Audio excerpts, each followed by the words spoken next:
ახლა სტუდიაში იაგო ხვიჩიასთან. მოგესალმები იაგო კიდევ ერთხელ. გამარჯობათ. მადლობა გადაცემაში მონაწილეობისთვის და იაგო უსმედი ოპონენტსაც და მინდა პირველ რიგში ამით დავიწყო. ანუ ნაწილი ოპოზიციის და თვითონ როგორც ამბობენ, აი იყო ერთ დროს ყველაზე მსხვილი ოპოზიციური პარტია, თulis რომ სისტემურ ოპოზიციას ჩამოყალიბდნენ ის პარტიები, ვინც არჩევნებში მიიღო თვითმმართველობის არჩევნებში წელს და ცოტა ხნის წინ მონაწილეობა. რამდენად სწორი იყო აი ამ გადასახედიდან 4 ოქტომბრის აქციაც რო გავითვალისწინოთ და რა თქმა უნდა ამებზე ვისაუბრებთ არჩევნებში მონაწილეობა იმ ფონზე, როდესაც აი ნაციონალურ მოძრაობა ამბობს, რომ ძალიან ბევრი ოპოზიციური ამომრჩეველი დააკლდა არჩევნებს მათი მოწოდების შედეგად. მოგესალმებით, ნინო, მადლობა მოწვევისთვის. მე მგონია, რომ ჩვენი თავარი პრობლემა არის ის, რომ რაღაცა მოხდება, თითქოს ჭკუის სასწავლებელი ამბავი, რომელთაც ჭკუა ნახდათ უნდა ვისწავლოთ, იმიტომ რომ ჩვენ გვეხება და არაფერი არ იცვლება ამის შემდეგ. ისევ აი თითქოს 4 ოქტომბერი არაფერი არ ყოფილა და ეს თითქოს არავის პასუხისმგებლობა არ ყოფილა. თითქოს ეს პასუხისმგებლობა იყო თქვენი მოსაზრებით. იმიტომ რომ ყველა ირიდებს საუბარი არის მხოლოდ 4 ორგანიზატორზე. ამ დროს გახსოვს პარტიის მოწოდებები, ხო, აი მეც ამის კითხვას ვცდილობ. თქვენი აზრი როგორია? პასუხისმგებლობის ზომები არის სხვადასხვა. ყველა სხვადასხვა ზომის პასუხისმგებლობა აქვს, მაგრამ საბოლოო ჯამში ყველასი რომელიც კითხვას არ სვამდა რა არის გეგმა. აი ამ კითხვას რო არ სვამდა ტელევიზორში არ სვამდა ამ შეკითხვას, რომ მოდიოდა ვიღაც ადამიანი შენთან და გეუბნება 4-ში გამოდით რას ვაკეთებთ იქ რო არ კითხულობდა და ისე გადიოდა. ჟურნალისტი რომელიც აპიარებდა ამ თელ ამბავს და 4-ში მოდით ხალხო და მთელი ეს ამბავი და ხალხს მოუწოდებდა ისე რომ არ ეკითხებოდა ვიღაცას. აი ხაბე ისე დაიჭერეს რომ არავინ არ კითხა რა გეგმა გაქვსო.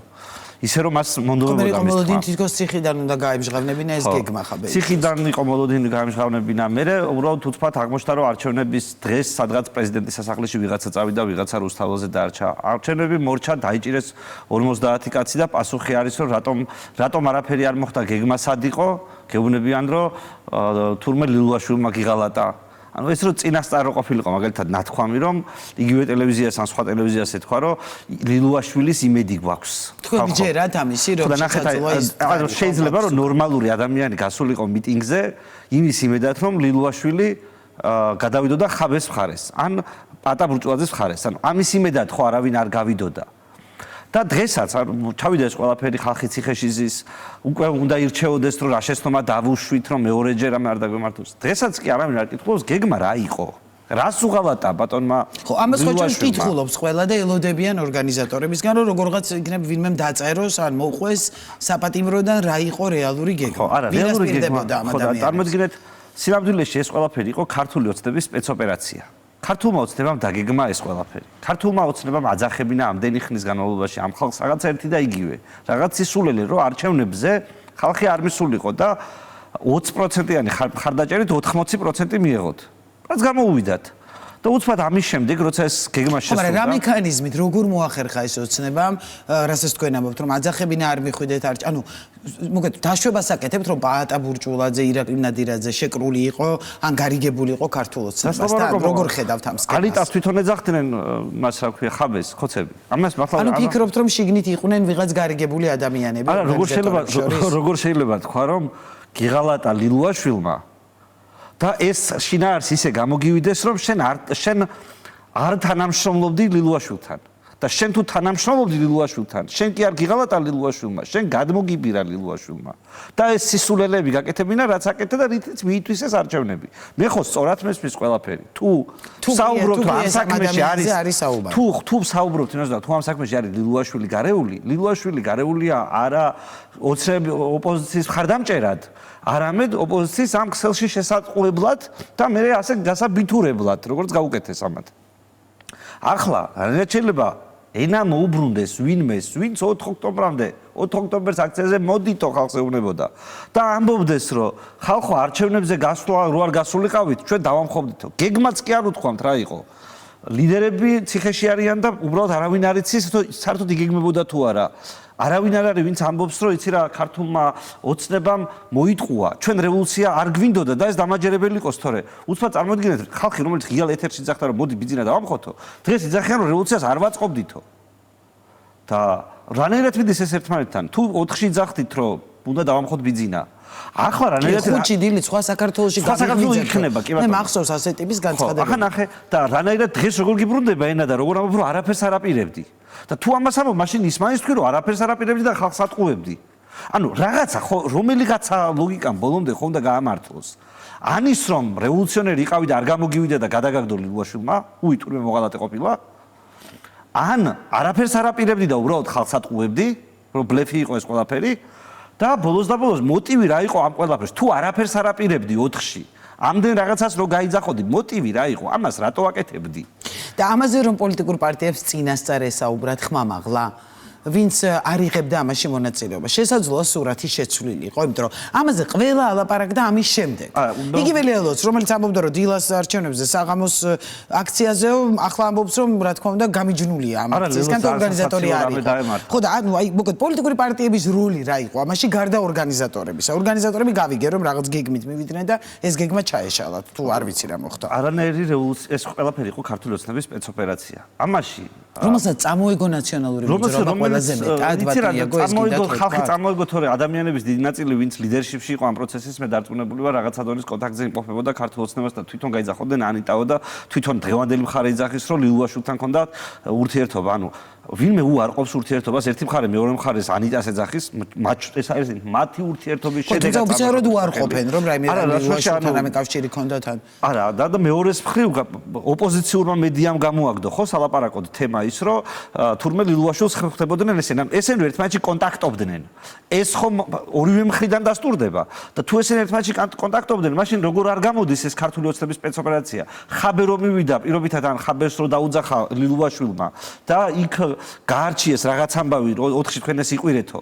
და მე ისე როგორც დამთავრდა ეს ისე დამთავრდა ეს როგორ არ არის ქართული ოცნების სპეცოპერაცია აბა ხაბე სპეცოპერაციაა ხაბე ხო ინსტრუმენტია ამ თამაში ისევე როგორც ის ადამიანები რომლებიც ხო არა სპეცოპერაცია თუ ჩავარდნილი გეგმა ამაზე რა ჩავარდნილი იდეალურად შესრულებული გეგმა სუსის არანაირი ჩავარდნილი გეგმა არ არის ეს გულისხმობ ოპოზიციის გეგმას არა ოპოზიციის გეგმა არ ქონია ჩემი აზრით თვითონაც ეძახიან ამას სინამდვილეში 4 ოქტომბერს რა შეგიძლიათ თქვენი შეფასება როგორია რა მოხდა 4 ოქტომბერს ქართულმა ოცნებამ შეუსრულა თავის ამორჩევლებს 20%-იანი ხარჯების ოპოზიციას არა ამორჩევლებს ძირითადად და ოპოზიციასაც ავტომატურად ან მაგრამ ამორჩევლებს იმიტომ ამორჩევლები არის იდგნენ იქ 10000 კაცი დათვალა სანდრო რაქვიაშვილმა.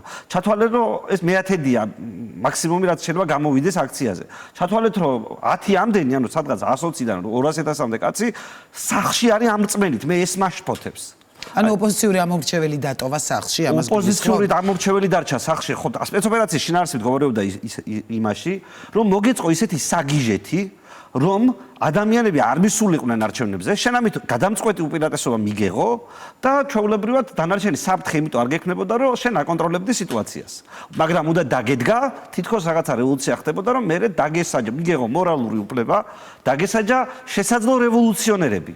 და ფაქტობრივად გაგექო რომ მათ შორის მიგეღო მორალური უფლება იმისი რომ რაღაცა აუქმებ რომელიღაც პოლიტიკურ პარტიას დღეს იყო უმრავლესობის ეს ნარატივი და მე ამას მინდა ქართველმა ამორჩეველმა მიაქციოს ყურადღება სიმართლე გითხრა ნაკლებად ჯერა რომ გაიგებენ რასაც ვამბობ აი როდესაც მე დავინახე რომ ეს ხალხი აქციაზე გამოვიდა ვიღაცა ეძახდა 200.000 კაცი რამდენი წარდა ყოფილიყო ბევრი ხალხი იყო ამ გულუბრყვილობის დასაჯერებლად და უბრალოდ აი შემეცოდა ეს ადამიანები. ანუ უბრალოდ მართლა მეცოდება ეს ხალხი ვინც ციხეში მოხდა ამ სიგიჟის შედეგად. მართლა მეცოდება ის ხალხი რომელსაც იმედი ჰქონდა რომ რამე იქნებოდა 4-ში და დაიჯერა ის რომ ისე არჩევნებზე წასვლას აზრი არ აქვს. 4-ში დამთავრდებოდა. 4-ში დამთავრდება მაინც ეს ყველაფერი. და დღეს რა ხდება? დღეს ხდება ის რომ ის ხალხიც რომელიც ხარს უჭერდა თითქოს ამ ყველაფერს იზახიან რომ აი მათ შორის ბატონი ლევან საიკიძეცაც ამბობდა რომ ორგანიზატორები გამოვლენ და რამე სიტყვიანო. გამოვლენ კი არა თქვენს რომ 8 დეკემბრამდე საერთოდ ხმას არ მოიღებს არავინო. რა თქვენ ფიქრობთ რომ მათ ამის თქმა უნდათ ხმას ვერ ამოიღებდნენ, აქამდე ვერ იყოდნენ, რამეს გეგმა იყო და როგორ იყო? არა, ეს მათ შორის ის რომ მათ არაფერს არ ალაპარაკებენ აქამდე. ესეც ამ სპეცოპერაციის ნაწილია, იმიტომ რომ მოთამაშეები უნდა გაიყვანო თამაშიდან. და არა ის რომ ახლა იმათმა იმჭერ მეტყველონ აქ. გეგმა უკვე შესრულებულია. ვისი ასე ვთქვათ სპეცოპერაციაც არ უნდა ყოფილიყო, როგორც თქვენ ამბობთ, ოპოზიციის მცდელობა იყო თუ ქართული ოცნების. ფაქტია რომ 4 ოქტომბრის შემდეგ შეიქმნა რაღაც ახალი პოლიტიკური რეალობა.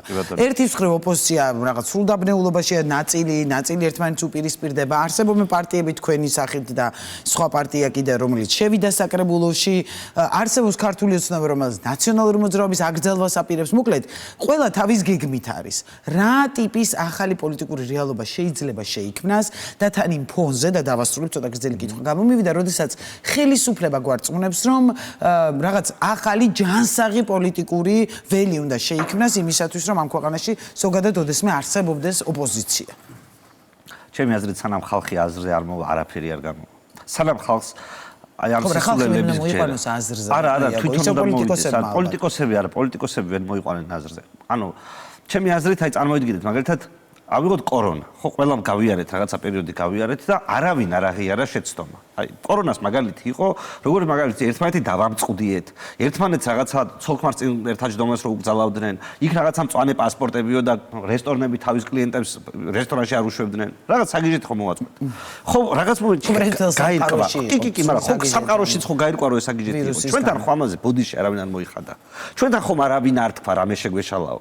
ზუსტად იმას მაგონებს ეს შემთხვევა. 4 ოქტომბერი არის ახალი კორონავირუსი. ოღონდ უფრო პატარა მოქმედების. თუმცა თუ ამას არ გავიაზრებთ, ამის დაბრუნების საფრთხე სულ იარსებებს, იმიტომ რომ სულ 4 ოქტომბრები არ არის, შინაარსობრივად საქართველოს 30 წლის ისტორია არის 4 ოქტომბრიდან 4 ოქტომბრამდე. ხან ეს ხდება, ხან ის ხდება ასე ის. თუ ჩვენ მართლა არ გავიაზრებთ და არ გამოვიტანთ დასკვნას, რომ რატო გავყევით სისულელეს? რატომ დავიჯერეთ? მე კი არ საკუთარ თავს არ გულისხმობ ამ შემთხვევაში. რატომ დავიჯერეთ ის, რომ ბიზნეს ხოცები ღალატობდნენ და იმათ იმედად რევოლუცია უნდა მოგვეწყო. რატომ გაუტარეთ პოლიტიკოსებს ის, რომ ისინი როცა გეუბნებოდნენ, რომ გეგმას არა იქ გეტყვითო? რომ დაიჭირეს ადამიანი მერეც რო არ აღმოჩნდა გეგმა. დღეს რატო უტარებთ? ციხეში გმირებათ რატო ზის ხალხი, რომელმაც უამრავი ადამიანი საკუთარი ქმედებით ციხეში აღმოაჩინეს და არც კი ხსნიან და არც კი ამბობენ, რას აპირებდნენ, რატომ ხდებოდა ეს ყველაფერი? ანუ რატომ მოხვდნენ ის ადამიანები ციხეში, ამას გულისხმობთ? დანარჩენი დანარჩენი ადამიანები ციხეში მოხვედრა, ვიღაც იქ რო შევიდა, აი ვიღაცა რო შევარდა და მე ვიღაცა რო შეყვა იმ რაღაცაში.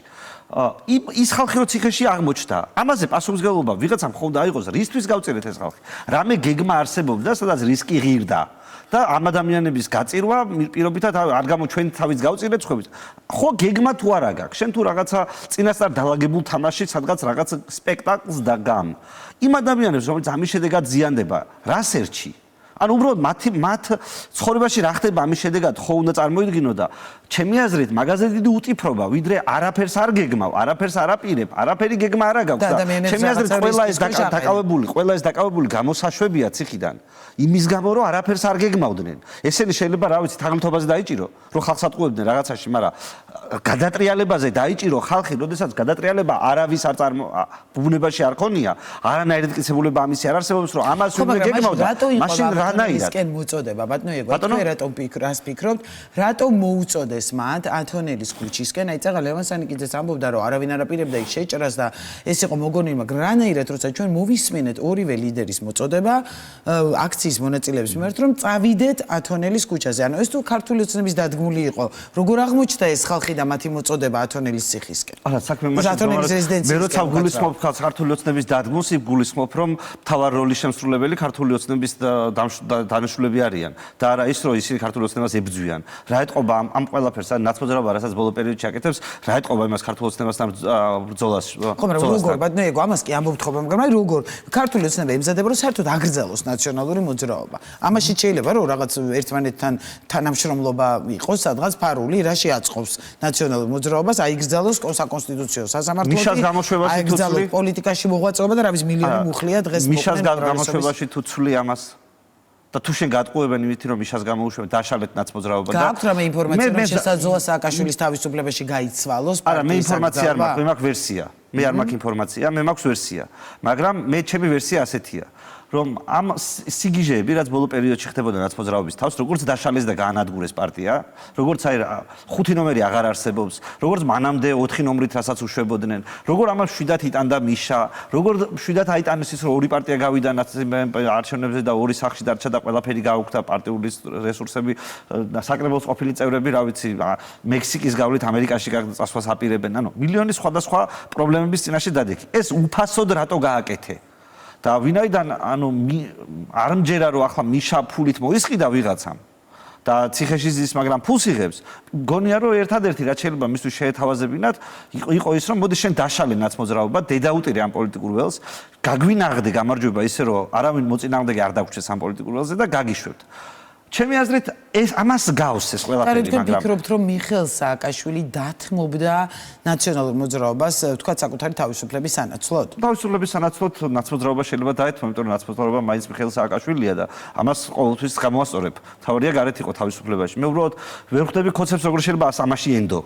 და როგორ შეიძლება ჩათვალო რომ ეს შენ თუ შეთანხმდი ასეთ შეთანხმებაზე თუ დაშალი ნაცმოძრაობა მეხუთე წელს გამოგიშვებენ ასე. განა არ შეიძლება ეს მოხდეს, მაგრამ შენ როგორ შეიძლება ამაში დარწმუნებული იყოს? სხვა ვერც ერთი ლოგიკური ახსნა.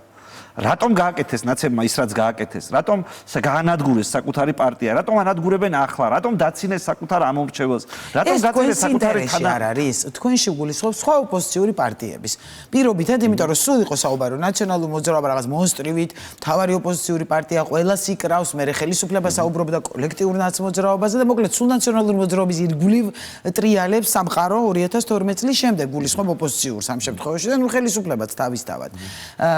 არის იყო ეს იგივე ოპოზიციური პარტიის ინტერესში და არ არის, რომ თქვა ნაციონალური მოძრაობა აღარ არსებობდეს. ვიწრო ერთი არის ვიწრო პარტიული ინტერესი ვის რა, მე უფრო მეტყმაცავი ხარ, მაგრამ მეორეს მხრივ უცბად წარმოიდგინეთ, რომ არსებობს ოპოზიციური პარტია, რომელიც ყვირის რომ ოპოზიცია ვანგრევ, ამაშვები, მაგრამ ბუნებაში არ არსებობს. უბრალოდ ადგილს იკავებს, ხმაურით, აი რაღაცნაირად აურას აბინძურებს, ამით იკავებს და ისე ფიზიკურად ნადგურდება, საკუთარ თავს ინადგურებს.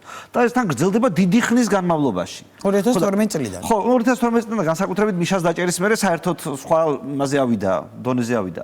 და ეს არ შეიძლება ზოგადად გაწყობდეს, იმიტომ რომ შენ ხო რაღაცის ცვლილება გინდა ამ ქვეყანაში.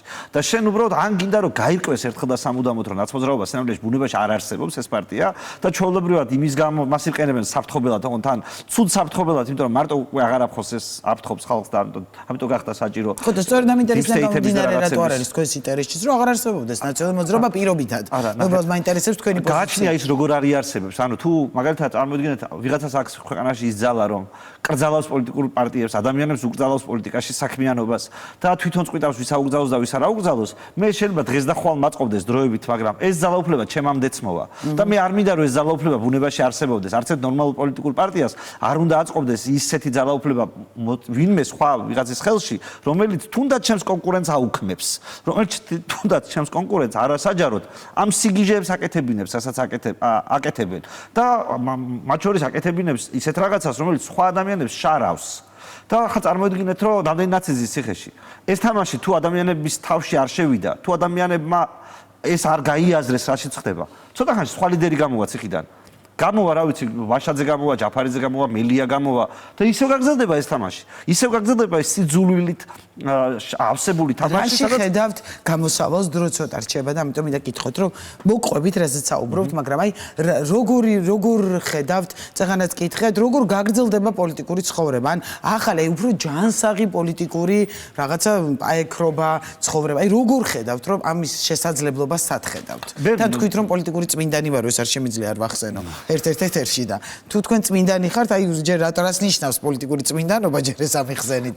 რაღაც ძალიან აღმატებითი იყო ეს შეფასება. არა, ეს იყო რაღაცასთან შედარებით ზოგადად, მაგრამ ნებისმიერ შემთხვევაში მე თვითონ იქვე განმარტე, რას ნიშნავდა, რომ 10 წელია პოლიტიკაში ვარ, 10 წლის განმავლობაში მე და ჩემს პარტიას არ გვითქვამს შეგნებული ტყუილი, შეგნებული ცილის წამება და არ გვიღალატია საკუთარი პრინციპებისთვის. სულ ერთნაირად მოქმედებთ. ხო და ასეთ ტიპის პოლიტიკური წმინდანებით უნდა იყოს ოპოზიციური სპექტრი, გულისხმობ არა ტყუებდეს ამომრჩეველს ამას გულისხმობ თუ რაიმე ახალი პარტიისას შეიძლება გამოჩნდეს ოპოზიციაში და აი საერთოდ როგორ ხედავთ რაღაცან გაერთიანებას ხედავთ, არ ვიცი, აი სად და როგორ ხედავთ ქართულ ოპოზიციას? იცით როგორ არის, რომ მე ამ კითხვაზე საპასუხოდ ერთი უცნობი გვაქვს ისეთი, რომელიც ძალიან მნიშვნელოვანია. ეს უცნობი არის ქართველი ხალხი. რამდენი ხანი შეიძლება ქართულმა ხალხმა აიტანოს ის, როგორც მას ექცევიან, როგორც ეკაიფებიან, ძალიან მარტივად რო ვთქვათ. აი ჩვენ ვეუბნებოდით წინა საარჩევნოდ, რომ 4 მილიონი ადამიანს ვანახეთ, ჩემი ერთ-ერთი ვიდეო კლიპი იყო, არ ჭამოთ. მარტო ეს რაღაცა იყო. ყველა იფიქრებს, რომ თქვენ გაჭამოთ, მშვიდობიანი რევოლუცია გაჭამოთ, ეს არ ჭამოთ და ჭამეს. ამოცანა მდგომარეობს იმაში, რომ გავიგოთ, რა უნდა ქართულ ხალხს. მე მაგალითად დღეს ახლა ვფიქრობ, რომ ბიძინამ ყველაზე კარგად გაიგო, რაც უნდა ქართულ ხალხს და ქართველი ხალხი მიყვება იმას, რასაც ბიძინას თავაზობს. კი, უმრავლესობა უჭერს თქვა მათ ხარს. იცით რაღაც ეს ბევრი სხვადასხვა რაღაც მარტო ის კი არა რომ ქართულ ცნობას უჭერს ხარს. არის ვიღაცა ეზიზღება ვიღაცასთან შედარებით ესა. ჩვენი ამოცანა მდგომარეობს იმაში რომ შევთავაზოთ ქართულ ხალხს უკეთესი გეგმა ვიდრე ბიძინა თავაზობს. მისი გეგმა საქართველოს შესახებ არის რომ მოდი იყოს ეს ქვეყანა კარგი სოფელი. კაი სოფელი ჩვენთვის იყოთ არ ვიხმაუროთ იქ ქალაქები ერთმანეთს შევაჭრობენ ჩვენ ქალაქი გვინდა შევთავაზოთ მე არ მინდა სოფელში ცხოვრება მე მინდა რომ ეს ქვეყანა იყოს ქალაქი და მინდა რომ თბილისი იყოს ამიერკავკასიის ეკონომიკური ცენტრი ჩვენ ამ ხედვაში არ ვემთხვევით ერთმანეთს თორე მე ძალიან კარგად მესმის მისი ხედვა რომ არ გავიშაროთ არ გვინდა ჩვენ გლობალური საკითხები მოდი ჩვენთვის ვიყოთ აგერ ვივაჭროთ ამასთან ახაც ფული ვიშოვოთ იქაც ფული ვიშოვოთ და ამას უპირისპირდება ცარიელი ემოციები მეორეს მხრიდან არა რამე კონკრეტული გეგმა როგორ ვიქცეთ ქალაქად არა კრიტიკა თუ რატომ არ უნდა ვიყოთ სოფელი და არა თქვა საქართველოს ისტორიის კონსერვატიული გადააზრება მათ შორის რომ ჩვენი წინაპრები არ იღვწოდნენ იმისთვის რომ დიდი სოფელი აშენებულიყო აქ ჩვენი წინაპრები იღვწოდნენ იმისთვის რომ ცივილიზაციის ნაწილი ყოფილიყავით რაც არ უნდა ყოფილიყო ცივილიზაციისკენ ყოფილიყავით რასაც ქართული ოცნება გვთავაზობს ეს არ არის ცივილიზაციისკენ ყოფნა ეს არის ჩუმად სოფელში ჩაკეტილი ყოფნა და ჩვენ გვინდა რომ მოდი ხალხო გავიაზროთ ახალი გეგმა როგორ გავხდეთ ცივილიზაციის ნაწილი, სოფლიო ცივილიზაციის ნაწილი. ამას სჭირდება აშენება ამ გეგმას, ამას სჭირდება მუშაობა. კი, მე გაცნობა, მე ამომრჩეველი ასე შემდეგ და ის რომ გაგებინება და ასე ის რომ ბიძინა ცუდია რუსეთი რაღაცა კრემლის აგენტი ასე შემდეგ. ეს არ მუშაობს და ამისთვის რაღაცა მარტივი გადაწყვეტები კი არ არის საკმარისი. საჭიროა ის რომ ვის ხალხი რომელიც აფუჭებს საქმეს და ასეთი არის თქვენი კოლეგების უდიდესი ნაწილი განსაკუთრებით ოპოზიციურ ფლანგზე. ეს ხალხი უკვე უნდა წავიდეს დამსახურებულ პენსიაზე. ჩვენ თუ გვინდა რამე იგებე როგორც მედიაზე ზეწოლა. არა, რა ზეწოლა, მე როგორ შეიძლება ზეწოლა მოვახდინო მედიაზე, კაცო. ნახეთ როგორი სიტუაცია. ეს მარცხი ვიღაცას უნდა დაბრალდეს. მარტო ხაბეს ბრალი არ არის. მარტო ბურჭუაძის ბრალი არ არის. მარტო ვიღაცის ბრალი არ არის. იმ მედიის უტვინობის ბრალია, რომელმაც სათანადო კითხვები არ დასვა და ვერ დაიცვა საზოგადოება. იმ სიკიშისგან რაშიც აღმოვჩნდით. ხო და აი ეს ვიღაცამ ხო უნდა აიღოს პასუხისმგებლობა. რაღაც ხო უნდა შეიცვალოს. როგორ შეიძლება ზუსტად იგივე გრძელდებოდეს ქართულ მედია სივრცეში 4 ოქტომბრის მერე, რაც მანამდე იყო და არავის თავში არ მოძლიოდეს რამე ცვლილება. ხო და ჩვენ ეს უნდა შევცვალოთ. ოქტომბრის მერე შევჯამდეთ თქვენ თვლით რომ კონკრეტული პასუხები უნდა გაესწეს რაღაც კითხვებს ვიღაცებმა პასუხისმგებლობა უნდა აიღონ რომ რაღაც სინათლე გამოჩნდეს ხარეს და უნდა დავასრულო. აი ყველაფერი რაც 4 ოქტომბერთან დაკავშირებით ტელევიზიაში შუქდებოდა ადამიანებს დროს უთმობდნენ მათ უტარებდნენ ტყუილებს უტარებდნენ გეგმის არარსებობას. აი მაგ ხალხმა როგორ შეიძლება საკუთარი პასუხისმგებლობა ვერ ნახოს დაჭერილ ადამიანებთან მინიმუმ წარსულ პერსპექტივასთან და კოცები 80%-ით ზიან შუა აზიის რესპუბლიკასავით ადგილობრივ თვითმმართველობის ორგანოებში ამაზე არაფერს არ ვამბობ. მაგრამ იმ დაჭერილ ადამიანებთან ის რომ შენ აქეზებდი, ან თუ არ აქეზებდი, კითხვას არ სვამდი რომ კრიტიკული ყოფილიყავი ადამიანები რამეს მიმხვდარიყვნენ და 200,000 კაცი ქვეყანაში მოატყუეთ, არასწორი წარმოდგენები შეუქმნიან და დღესაც რო ამაში აცხოვრებთ. თუ ეს არ შეიცვლება, მანამდე როგორ შეიძლება რამე შეიცვალოს უკეთესობისკენ?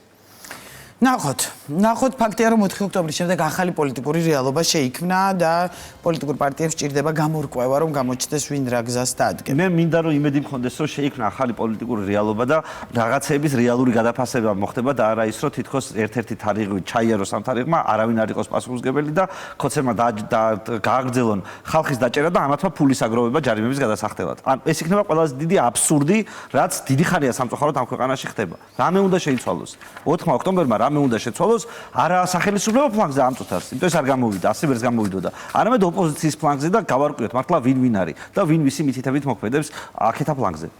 მადლობა დიდი იაგო რომ პასუხობდით ჩვენს კითხვებს. ღამის კურიერის სტუმარი იყო იაგო ხვიჩია გირჩის ლიდერი.